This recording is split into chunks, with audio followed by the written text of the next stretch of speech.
what's going on, people? Mr. Octagon here from Octagon Gaming. Now we got our next prospect spotlight. This is the 10th one. Now this is the first international player, or at least the first player not on the college 2K rosters. So I had to make a new My League thing, simulate the off season, and do whatever team they're on. Frank Ntilikina is on the Mavericks, which could very well happen in real life. Now Frank Ntilikina, he is the guy who I realistically would like the Pistons to get. So hopefully, now I don't know too much about Frank Ntilikina, but I know he's athletic. He's a solid shooter. He's better than you think. And if you look at his stats, the stats lie, because the European stats are probably much lower than the college stats. If you compare him and Lonzo Ball, they're nowhere close. Or if you compare him and Frank Mason, yeah, but Ntilikina's a better prospect. Even though Frank Mason's stats are going to be much better. Sorry, Frank Mason, I am a Kansas fan. I had to pick someone, so I had to choose my boy Frank the Tank. Now Ntilikina, there have been, as of the past few years, let's look at some foreign point guards. So in 2016, I don't really remember any being picked too high. 2015, at 7, the Nuggets got Emmanuel Mudiay. He hasn't been too good so far. So, maybe he's a bust. 2014, 5th overall. The Jazz got Dante Exum. Same thing with Mudiay. He hasn't quite been really good so far, so maybe that'll be Ntilikina. Ntilikina has the biggest boom and bust in this draft class, I think. I'm not saying he's the highest upside, but he's the high risk. Oh my god. High risk, high reward pick. I could not get that out. Okay, so he's a high risk, high reward player, because we don't know much about Frank Ntilikina.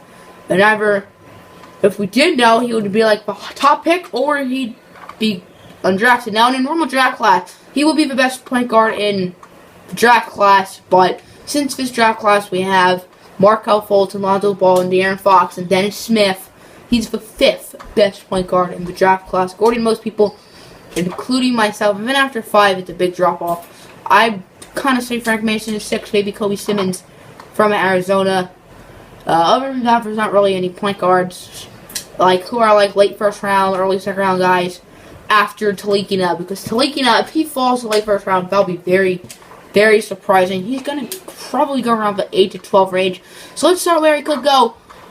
7 to the Timberwolves is the earliest. However, I still don't really think he's going to go to the Timberwolves. Maybe 8 to the Knicks, because the Knicks, they could use a point guard. However, either Dennis Smith or Malik Monk will be available, and most draft boards, including myself, has Dennis Smith and Malik Monk a little higher than Frank Ntilikina.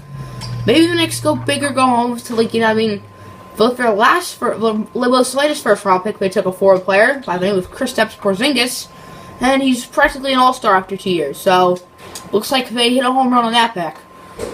Maybe that'll be Ntilikina. I mean, history shows that maybe Ntilikina won't be great with Exum and Mudiay, but Mudiay's from Congo and Exum was Australian. Ntilikina is French. He's European. So maybe there's something with European point guards. Look at Tony Parker.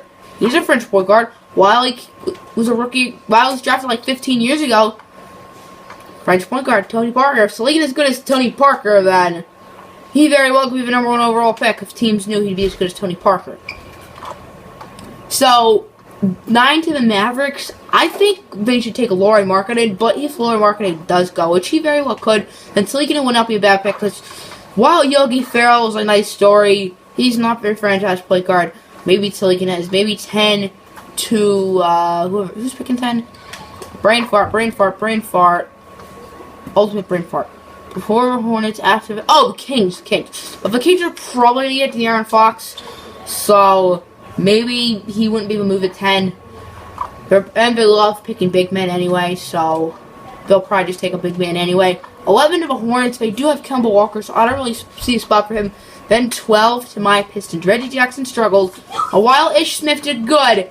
I would love... So I have my fingers crossed that Frank Ntilikina will fall to 12 to the Pistons. I doubt it. However, if he takes his tumble, the NBA draft can hold very unexpected things. Look at last year. Did anyone expect Jaylen Brown to go number 3? No. I mean, he was actually third on my big board behind Simmons and Ingram. Actually, Brandon Ingram was number 1 behind Simmons. Or in front of Simmons. Which is sort of crazy, but... I mean, crazy things happen, and maybe Frank's really gonna follow the Pistons. Now, let's end with a switch. Let's end with... Nope. Let's end... No, probably not. Yeah, no. Let's end with...